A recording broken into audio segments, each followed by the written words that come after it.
Welcome to No More Mondays, the podcast that helps you navigate career challenges through the wisdom of professionals who have been at the same crossroads. I'm your host, Angie Callan, and I welcome you to join me each week as I chat with leaders, entrepreneurs, and employees who are here to share practical, tactical advice and some inspiration on how they arrived at career satisfaction. From job searching and career changes to going out on your own, we're breaking down barriers and providing actionable takeaways to help you take charge of your Mondays and ditch the Sunday blues. Welcome to the No More Mondays movement. Hello and welcome to No More Mondays. As always, I am your host, Angie Callan. Let go, the pink slip, laid off. It's a scary reality many of us face at one point or another in our professional career. And with big tech making a lot of headlines lately for large cuts, I felt like we were at prime time to really face this topic head on, which is why I am very excited to introduce you to Kevin Dawson. Not only is Kevin a corporate culture expert who helps organizations build successful workplaces, he's also faced his fair share of career crossroads, including being laid off twice.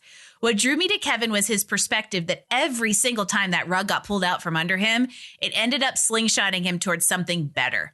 He's living proof that we can make our mess our message, and has become a highly sought after speaker, consultant. He was in a reality TV show. He's a podcast host and a founder. He's doing all kinds of great things despite these challenges. And I am so glad he's willing to come here, be vulnerable, and share his story and build your confidence that there is life after a layoff.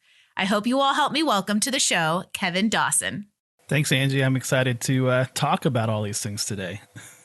I am too. And I was glad that you were willing to just kind of like break all of this down, because in the career coaching space, I've definitely had those crisis moments with clients that they just think the world is ending and, you know, everything is going to crumble below them because of a layoff. And we've definitely seen a lot of headlines, and I'm really having to like curb the narrative around what those layoffs and everything mean and what's counteracting them, and really just get down to the heart of, you know, how a lot of times these can be huge blessings, like we were talking about before. So if you're willing, I would love to just kind of walk through your kind of personal professional history, talk about the changes that you faced, and it kind of explain to people, give people hope about how they ended up slingshotting you into that something better. You game? I am game. Let's do it. Awesome. So one of the things you mentioned to me when we kind of first interacted was that your story actually begins in high school. And you had an appointment to go to the Air Force Academy, and something really unexpected happened. So tell everybody about that. Yeah. So growing up, you know, I always wanted to pursue a career in the military. I wanted to be a fighter pilot. And more than anything, I wanted to be the commander and leader of the Air Force Thunderbirds. It was my dream job. And so everything I was doing growing up was pointed in that direction. You know, I was a Boy Scout, became an Eagle Scout. I was involved in ROTC and was being mentored by military officers and doing everything that I could to get there. And, I'm going through the process to apply for the Air Force Academy, which is not like your typical college application experience. It's very intensive. And getting ready to approach my senior year, my high school girlfriend comes up to me and she goes, "Hey, by the way, I'm pregnant." And I'm like, "No, you're not." And she's like, "Yeah, I am." And that's a scary feeling at 17. And, you know, all of a sudden everything just feels like it just slows down, comes crashing down. And, you know, I didn't know what to do at that point. I'm like, this is about to derail everything that I had been working towards. And so sure enough, December of my senior year, so as we finished the fall semester, I get a letter saying, "Hey, you've been appointed to the Air Force Academy, but my son is not here yet, and he wasn't born until February." And I remember making the call to our congressman who wrote the letter, and I said, I can't go. I'm sorry. I've got to turn this down. You know, I finished my senior year, and I everything that I worked towards, I'm like, I've now pivot. So now what's plan B? So plan B was going to go to school, and I had enrolled at Texas Tech University, and they have an Air Force ROTC program. So I was going to go pursue that. But I was traveling back and forth between Lubbock and my hometown, which is about 120 miles apart. And so every weekend I would come home and take care of my son. His mom and I, we didn't ever get married, so we're just going back and forth. And that started to take a toll on me. I was like, okay, this is going to be too much. I need to be more involved with my son. I can't just get up and walk away just for selfish reasons. So I shifted again. So now I'm plan C. And I come home, and there is a aerospace program at the university in my hometown. And so I start following that route and graduate with a degree in aerospace science, and was going to have a fast track to work for the airlines. Well, the same year I graduated with that program, Congress passed a law that changed the minimum hours for airlines to hire pilots. And I needed another 1,000 hours to get to the airline industry from where I was at. And I'm like, great, this is like, everything seems to get in the way. The universe is trying to tell you, Kevin, you're not meant to be in aviation, maybe. Which is weird because that's all I ever knew at that point. And so I pivot again. And so I'm on plan D, and I go back to school and get my degree in organizational management, and saying, okay, if I can't fly, I'm going to go learn how to, run one of these aviation businesses. And so I pivot, and while I'm going to school, I'm working for a company here in West Texas, where I'm from, which is heavily involved in oil and gas industry. So I'm working for an oil and gas firm, and 2016 comes around, and things start to slow down in the oil field, and I get laid off the first time. And so I'm like, great. I call my dad. I'm like, I got laid off today. I don't know what to do. And he's like, hey, why don't you come work for me? He works in insurance.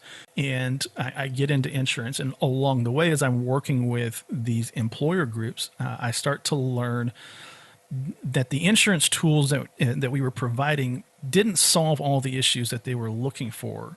And so as I was trying to peel back, well, what are these issues? Like, talk to me what the struggles are.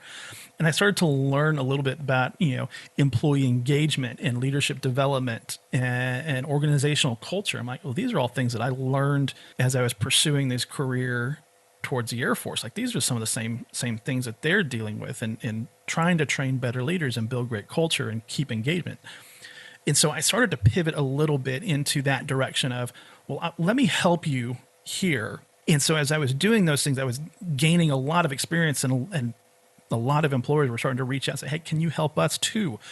I'm like, okay, great. I don't have credentials. I don't have a master's or a doctorate in these things, but people thought, and felt like, oh, you know something here. You're showing that you have some expertise in these fields.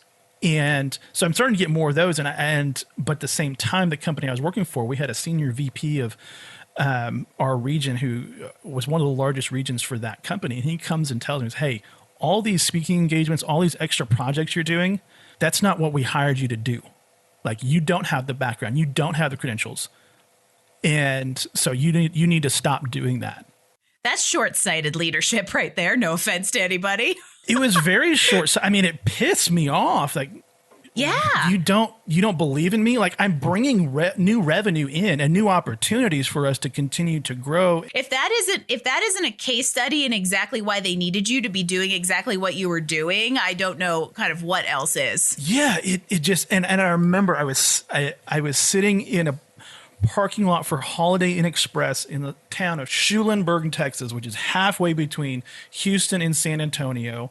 And funny enough, I was getting ready to go speak for a small personnel services association in this town that hey, we want to pay you to come here. And this was my first paid speaking opportunity. So I go and present, and I remember getting ready to drive back, because it's an 8-hour drive from Schulenburg back to my hometown. Texas is big if nobody's been here. I would say Texas is big, and you're kind of in the middle of nowhere of it right now in this hotel between Houston and San Antonio.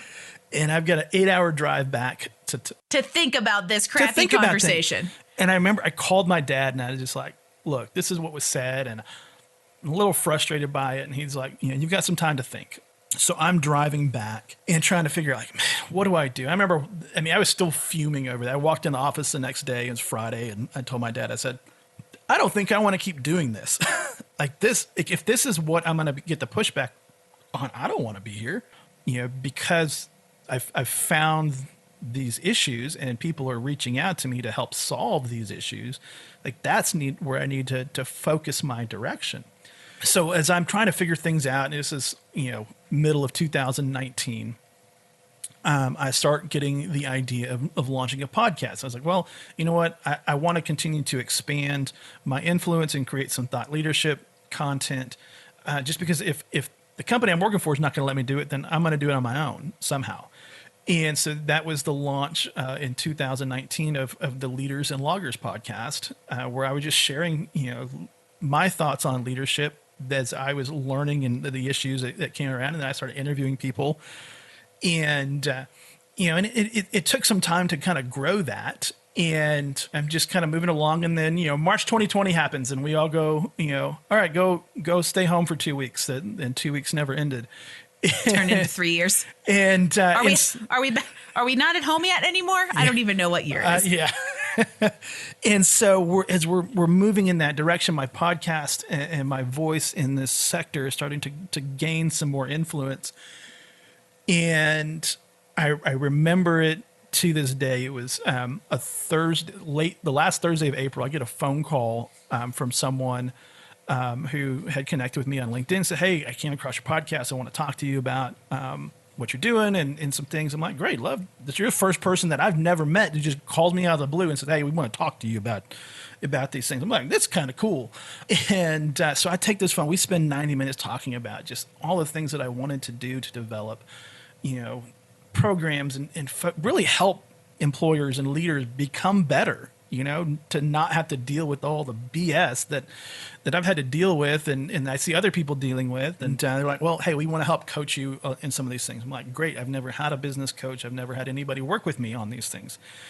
And I knew I was going to have to make some investment into it. So I call a friend of mine who had a coach. I'm like, okay, tell me the pros and cons here. Like, is it important to have, a coach? Like, what do you get at it? What's your experience been like? And he goes, look, if nothing else, if after 3 months of working with them, if you've learned some new skills, you've improved on your own personal development, it's worth the investment, even if your business doesn't go anywhere. It's good for your own personal development. So view it as a personal development tool, not necessarily a business development tool.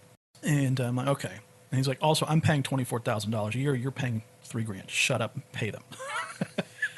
That was his comment to me. I'm like, okay, all right, okay. Fair enough point. And I called them back and said, okay, I'm in. And that was Friday, May 1st of 2020. Monday, May 4th, I get a phone call from our team lead and our regional HR person's on the call. I'm like, and you know exactly what's about to come. He goes, hey, we're letting you go today. We're doing a round of layoffs, and unfortunately, we're letting you go. And I'm just sitting there like, you know what? While it sucks to kind of hear that, like that you don't want me, peace, see you later. And I was like, I don't have these handcuffs anymore that are telling me you can't go do the things that I wanted to do and continue to work with the people that I wanted to work with and solve the issues that I wanted to solve. It's like, there's some freedom here. Like, this is fantastic. Well, and I'm going to jump in because that's almost like your punchline, right? That's where everything really started to turn. And I'm sure after it's like each time a blow comes, you become a little bit more conditioned and have a thicker skin to the next blow. And so in this moment, you're able to really realize in real time, I'm guessing more so than in the past, the opportunity that now presented itself because you didn't have those handcuffs, right? Yeah. I mean, I've learned a lot of resiliency over the years. I've had a lot of things come my way. But at this point, I'm like, okay, you know what? This isn't the worst thing that's happened. And as I viewed that day, May 4th, to me, and I tell people all the time, that was the best thing that ever happened to me, was getting laid off. Are there any Star Wars fans going, well, May the 4th, it was with you? Yes, it was. It was, it's funny because I was like, it's Star Wars Day. And my wife, her birthday is May 4th as well. At the time I had met my wife, or we weren't dating at that point in time, but May 4th is a huge event for it's the anniversary of freedom. This is my Independence Day is May 4th, not July 4th. I called my business coach and said, hey, I just got laid off. So now I've got to jump in with both feet running. Like, I don't have anything holding me back. So I'm like, let's go, let's do this. And so I start kind of working with them to kind of flesh out, okay, how do I make all these things into a business, and to be a consultant and to have a business strategy and plan and all the things, because I'm great at vision. I am horrible at execution. I need somebody in my life that's like, let me do the details, because I don't do details. And so they kind of help kind of figure out some of those things for me along the way. But what I watched happen over that 3 months that I worked with them, my podcast went from about 500 weekly listeners to, by the end of the summer, I was getting about 5,000 weekly listeners. I'm like, what in the world is going on? Well, and this is what can happen when it's a lot of times what I'll tell people is like, you sometimes you need to be pushed off a precipice. And given and with entrepreneurial endeavors, I find when you have no plan B, I mean, at this point though, Kevin, you're like 2/3 the way through the alphabet on your plans. But I find when you have no plan B and your back's up against the wall and you have no choice but to make it work, really amazing outcomes happen because you just channel 120% of your energy there instead of like 90% because you're 10% still, in whatever the plan B is. And this is a kind of, I would say, living, breathing example of how when you get pushed off that precipice and you channel all that energy towards something, really big things can happen. And this is why that layoff became such a big blessing. Absolutely. And you're right, to people's, who were like, hey, I want to dive in, but I'm afraid I need that safety net. The safety net's going to hold you back the whole time. It's until you're ready to cut and run, like you have to just go head first.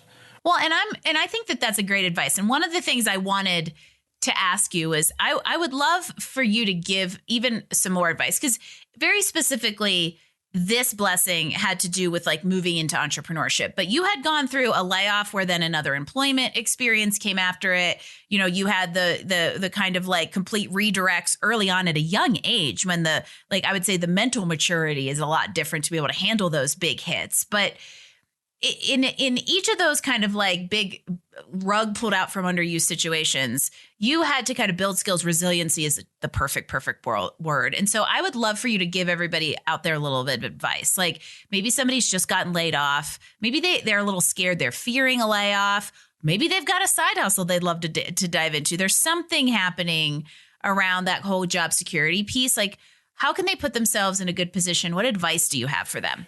So where I typically tell people, the first thing you have to do, you have to have clarity in whatever your purpose is going to be. A lot of people struggle with defining their purpose. They can define their passion, but passion doesn't necessarily translate to purpose.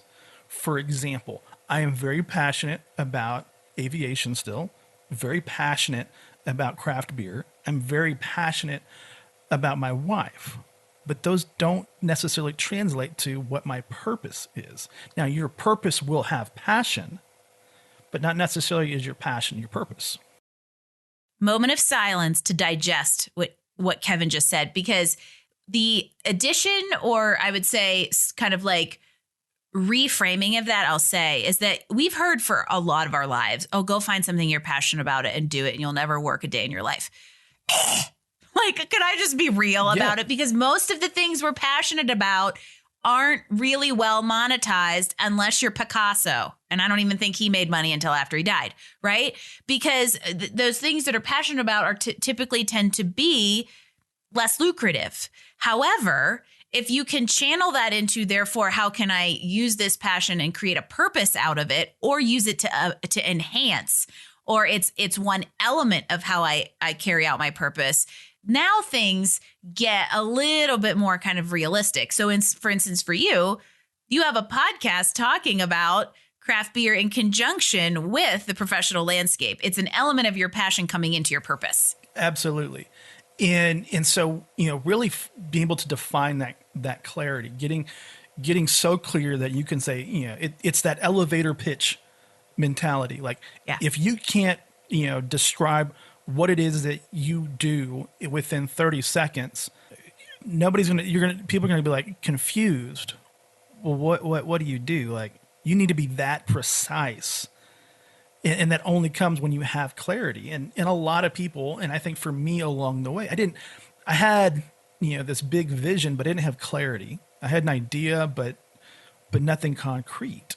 And so the closer I got to defining my purpose and getting more and more clear, that helped really give me that laser focus to say, this is what I want to do. And I think a lot of times people just, they have great ideas, they have great intentions, and it's, like driving on a 10-lane highway. You've got all these lanes, but if you're bouncing around, you're wasting way too much time, effort, energy.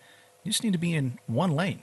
Yeah, and statistically speaking, it's proven you don't get anywhere faster if you continually shift lanes. But don't tell that to my wife. I know. I was just sitting here thinking, don't tell. Or can we go tell Jim that? But I think that this translates. Here comes an Angie broken record moment. I tell people all the time that lack of clarity in a job search specifically is more detrimental than a bad resume. But I think that rolls up to a bigger picture of like having some sort of wayfinding point or compass point for what you're trying to do in your career and life, and understanding what you want that to look like, because then you can design everything around that, and you have checks and balances to evaluate different opportunities and how they do or don't align with whatever that kind of clarity of purpose is. And while it seems a little woo-woo, I actually think it has a very, very practical, applicable role to play in how we bring intention into our lives and careers. And I think a lot of us miss that. Absolutely. And that's, and that was part of the reason why, the coaches that I worked with, they're like, this is what we do for a living. We help people get to that clarity. But then we help you kind of take that clarity and build a business out of that. And so, without having clarity in your purpose, you're not going to go anywhere. And having that clarity is really what has helped drive everything that has come as a result. Well, and here's a question I have, actually. Sure. So I think a lot of times there's so much pressure put on that, like, what's your why, that we go out seeking the why. But I think oftentimes the why comes in from hindsight.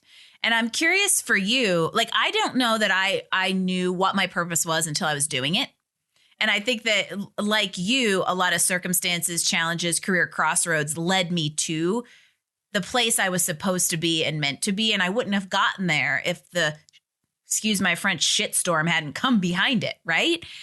And so I think sometimes to identify your purpose, you have to like look back and see what you enjoyed, what you came, what is unique about you. So I'm curious for you how all of those circumstances and the building of the thick skin really inform what you're doing today.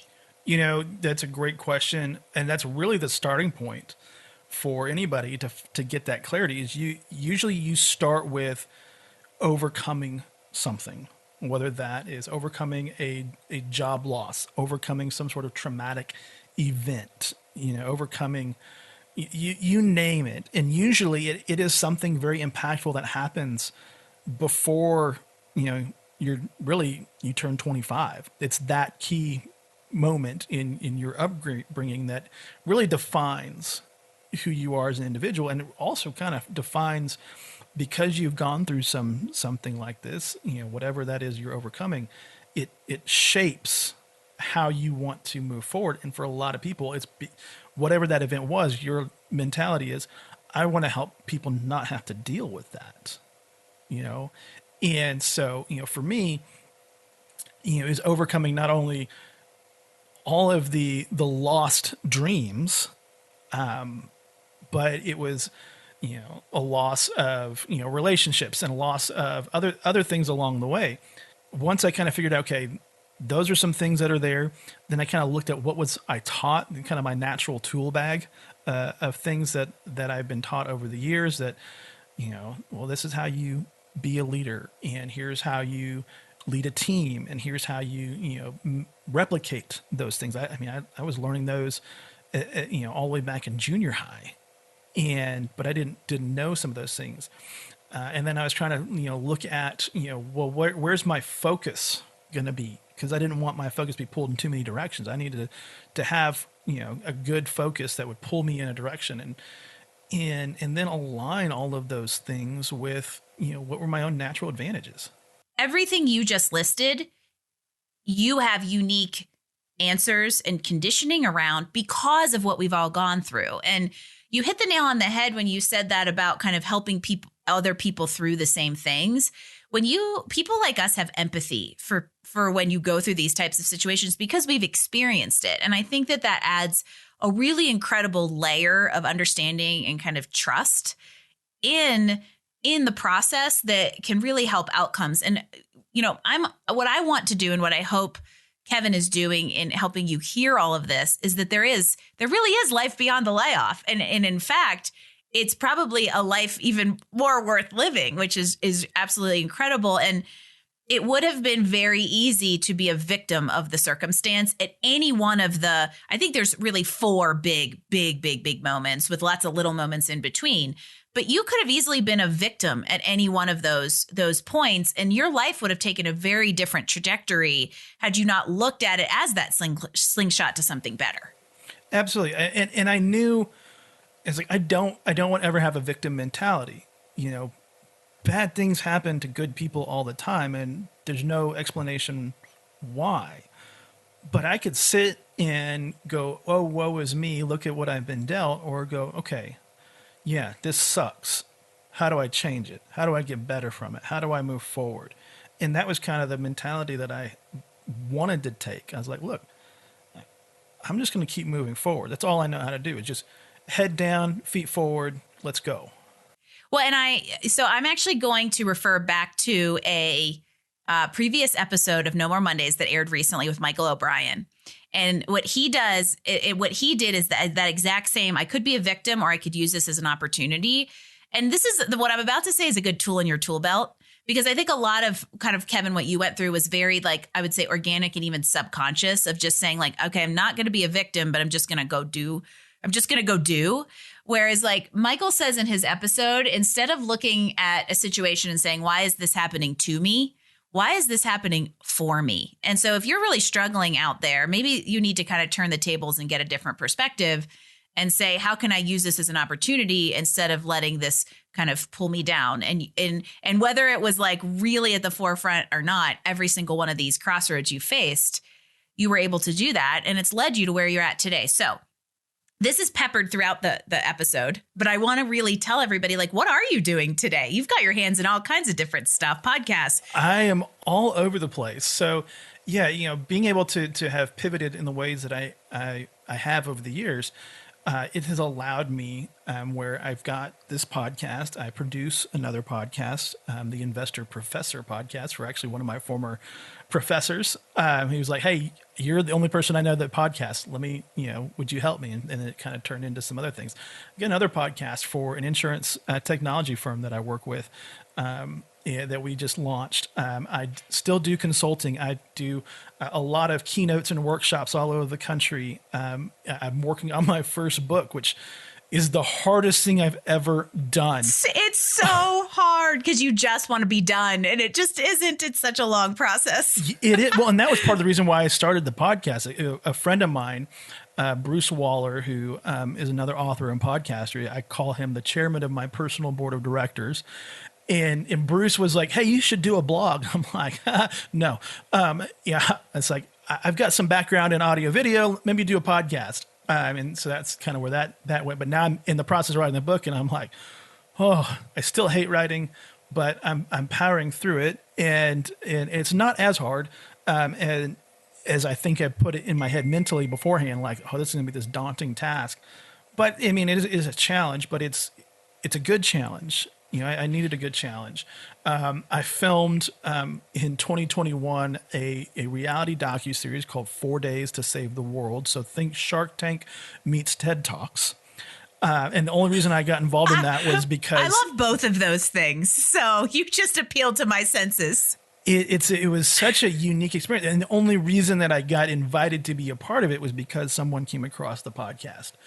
and said, "Hey, I think you'd be a good fit. We want to talk to you." And so we went through that whole process, and we filmed this show where we've got entrepreneurs and leaders from around the world working together to solve global social issues with viable business solutions. But you only have 4 days to do it, and try to pitch your idea to see if you'll get funded to continue with it. And it was funny along the way. So, had I not gotten laid off as I was working towards this, I had insurance, so still part of my life. I didn't ever get away from it. In a sense, I had an actual insurance carrier say, "Hey, we want you to design a job description for yourself to come work for us." See, where are all my job seekers out there? That's the hidden job market. That's where the magic happens. So I want to know. So you had mentioned like clarity and purpose. How do you see all of the different things you have your hands in? Here comes loaded, put you on the spot question, Kevin. How is all of this related to and helping you carry out your purpose, and where is that taking you? Yeah. So what I feel like my purpose is to develop leaders, teams, and cultures. Simple as that. And I do it in that order. You can't lead unless you can lead yourself, and you can't lead an organization unless you can lead a team. And teams are the microculture of the organization. So you need to be able to scale those things. And so this company that, this carrier reached out and said, "Hey, we want you to design a job description. We want you to come work for us because we need someone with that purpose, that skill set of leading, developing leaders, developing teams, and helping us to develop a culture that we can replicate across the organization." So I went to work for them for about a year. So I was developing, helping to hire and develop, their sales force and working with their leaders. And so, okay, I'm going to help lead you and help you lead yourself. And then I'm going to teach you how to lead a team of people. And here's how you do this successfully. You've got to, be very involved, but not, involved at the point where it feels like you're micromanaging. You're helping them by pulling out the unique strengths that each individual has on your team and using those to the best of their abilities. And who cares if they have certain weaknesses? They're a weakness for a reason. Find somebody who that's their strength because you'll keep them more engaged when they're not banging their heads on the wall. And so we did that for a while. And during that process, that's actually how I met my wife. She came in for a job interview, interviewed with me. And, we talked for a while, and, we had known each other, because we had kind of grown up in the same church together, but a couple years apart, and, get through the interview, and she calls me back later and said, "Hey, I appreciate your time, but I just don't think this is the role for me." And I said, "I, appreciate the time." I said, really like. And you said, "Okay, want to have dinner?" That's exactly what happened. I make so many correlations between dating and job searching, but this is about the most amazing literal connection I have ever seen. Yep. Yay! Congratulations! You never know what happens when you hit apply on Indeed, everyone. Exactly. Yeah. She did not know that she was interviewing for a much better position. Yeah, she got a promotion. She got the biggest promotion of them all, or maybe I got the promotion. I don't know. Yeah, we'll give her that. We'll give her that credit. And so I worked for them for a year, and then another agency that I had worked with. They were actually a client of the insurance carrier that I was working with. Come to me and said, "Hey, we want to have you come develop an office for us, and here are these things." And so we did that for that organization for about a year. And then my wife had some health issues, and I was like, okay, I need to scale back a little bit of what I'm doing and stay home a little bit more often. So that's why I kind of jumped into the insurance technology space, being that I don't have to travel other than for speaking and working with clients that I have elsewhere. So that's kind of where I'm at today. And then, in fact, I just flew home yesterday. I was in Austin, the state capital here in Texas, speaking with elected officials, business leaders. I have another side hustle, really more of a passion project around economic development in my hometown to try to bring, restaurants and retail and entertainment spaces to improve quality of place. And so the local chambers, "Hey, we want you to come with us. We're going to talk about our communities and, you are, very vital to some of these things, and, come help us, promote our communities. You never know where your projects are going to take you. So even if you have a purpose, it evolves and expands, and then you find, and very organically, ways to carry it out, and bigger opportunities present themselves, which is super, super cool. So how do we actually tune into all of these different things of yours and follow your journey? How can everybody out there find you? Yeah, so I'm probably more active on LinkedIn than any other platform. You can go. Woohoo! Love LinkedIn, everybody. We're connected, so you can find Kevin there. Go to LinkedIn. Yeah, Kevin_C_Dawson. I connect with just about anybody and everybody on there, because you never know who you're going to meet. He also is like, you are like on it. Because when we first got connected, I sent you a message and was like, hey, I want to have you on the podcast. And your response was like immediate. So I'm a big fan of LinkedIn. So when I find another LinkedIn junkie, I'm like all over it. I spend way more time on LinkedIn than I do on Facebook. Me too. I scroll through LinkedIn like it's Facebook. Yes. Does that make me a career nerd? I'm not sure, but whatever. There's way less memes, so I'll take it. I mean, memes are a love language of mine that I use often, but that's usually between my wife or my best friend. Time and place. Time and place. Absolutely. I have done a couple of business memes from time to time, but LinkedIn is usually where I'm at. Leaders and Loggers, LAGERS, is the podcast.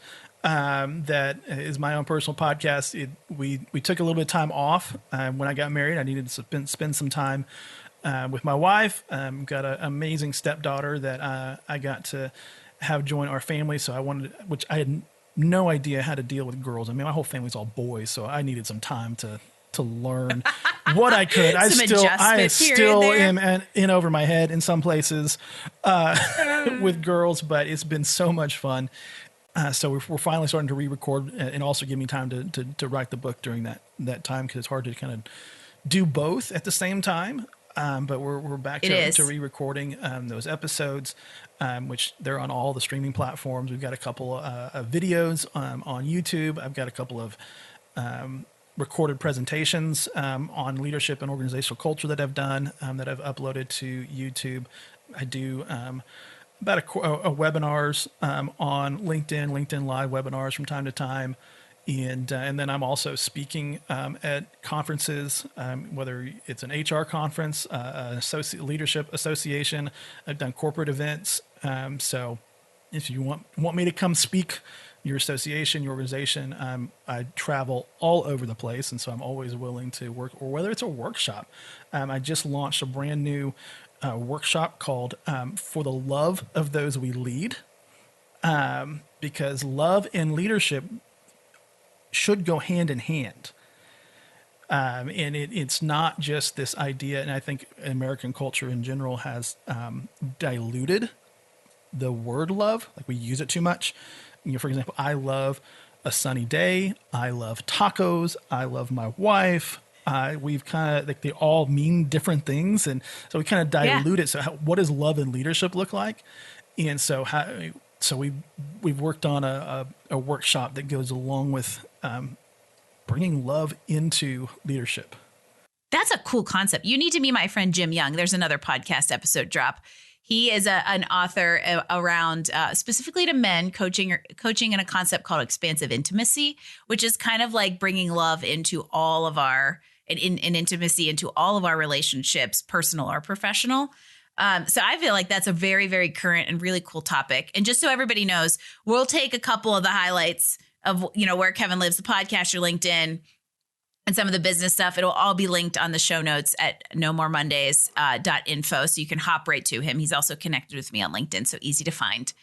And as we kind of wrap things up and close things out, I want to just reinforce to everybody that think about Kevin's perspective on life and career, despite, or maybe because of, all of the crossroads that he has experienced, and how that has really been framed and presented opportunities. So if you're going through a layoff right now and you're really starting or you're fearing a layoff, stop and think about, instead of it happening to you, why is it, or why could it happen for you? And you could be sitting in an amazing seat doing exactly what you're meant to be doing, just like Kevin is. So Kevin, thank you for sharing your story. Absolutely. I appreciate it. I want to ask you for one more gold nugget before we say goodbye. Absolutely. Though. So let's give everybody kind of one final No More Mondays inspiration. Because it would be super easy to dread Mondays in every single day of the week if you've gone through multiple layoffs and the different challenges and your career isn't going the way it's expected. So how have you come to embrace Mondays and combat the Sunday scaries? Having that purpose, having that clarity and that purpose allows me to wake up each day and tackle the day. Like, I don't live for the weekends anymore. Everybody thinks, I've got to work Monday through Friday and I'm just going to go do the weekend thing. No, like, you know what? Sunday through Sunday for me is an opportunity, whether it's professional or personal, that I can make an impact somewhere. There you go. And I think if you change your perspective on the fact that you're carrying out your purpose 7 days a week. Every day is a different way to carry out your purpose, including Saturdays and Sundays, where it might be to recharge or carry out your purpose personally. But if you don't look at everything as a Monday, Tuesday, Wednesday, Thursday, Friday, it becomes a way different perspective. And I think clarity and purpose is a great foundation for doing exactly that. And I'm gonna leave us on a fun note, Kevin. What's the most interesting beer you've tried recently? It's a shameless plug for leaders and loggers. The most interesting beer. So I sit on a board of trustees for a art museum here, and in December we have what we call rain beer, which is so think reindeer but rain beer, is a craft beer festival fundraiser, and our local brewery did a mango habanero beer, and I love mango. Like, that's one of my favorite fruits of all time. I'm like, okay, I'll try this, and I like spicy. I felt like I got kicked in the throat by this. It was so definitely most interesting, but maybe not favorite. Not favorite for sure. Like, it was like, well, okay, this is like, I'll just go back to my regular after this one. But like I do on my podcast, every one is a different craft beer. I want to try it, even if it's bad. Like, I'll tell people all the time, like, every episode is not great. Some are great. There have been some really horrible ones, and not everything is your flavor. Yeah. You might like ales, and somebody else might like sours. Who knows? We're in Colorado country. It's sourland around here. So I thought that would be a fun way to leave it. And now you can go hear more about Kevin and his beer palate on his podcast. So there you go. And remember, go to nomoremondays.info. You can grab all the show notes. We'll link straight to Leaders and Loggers. I love that you're like, hey, we're drinking beer, not cutting trees, by the way. When you mentioned loggers, it's kind of perfect. And Kevin, I appreciate you. I appreciate you sharing your story and some intimate details of kind of where your life has taken you and how you're using it to carry out your purpose and for the benefit of others today. So thank you for joining the No More Mondays movement. Well, thank you, Angie. And I really appreciate it. Like I tell people all the time, when you're your most vulnerable, you're at your strongest. And that's how you're going to make an impact. That is an amazing way to leave us off. Kevin, thank you so much. And as always, we love hearing from people who are successfully navigating career crossroads, even when you're at like plan X, charting a path to success and using those vulnerabilities to the benefit of others. There's some amazing advice and just inspiration here, no matter where you're at in your career, especially if you are feeling a little vulnerable in that career. I hope that Kevin and I were able to give you some hope and inspiration today. So thank you all for listening. If you would head over to wherever you get your podcasts and leave us a 5-star rating, it is a huge help to people like Kevin and I who are podcasters and want to keep bringing you these conversations. And if you want to leave us comments, feedback, guest suggestions, or grab the notes and links from today's episode, visit us online at nomoremondays.info, and I will see you again next week for another edition of the No More Mondays podcast. Thanks for joining us for another episode of No More Mondays. Tune in next week as we bring you more insights and actions to help you improve your professional life and find career satisfaction.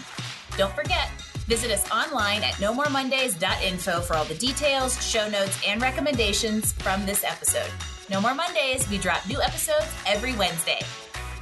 No More Mondays is brought to you by Career Benders, Inc. in partnership with executive producer Jane Durkee.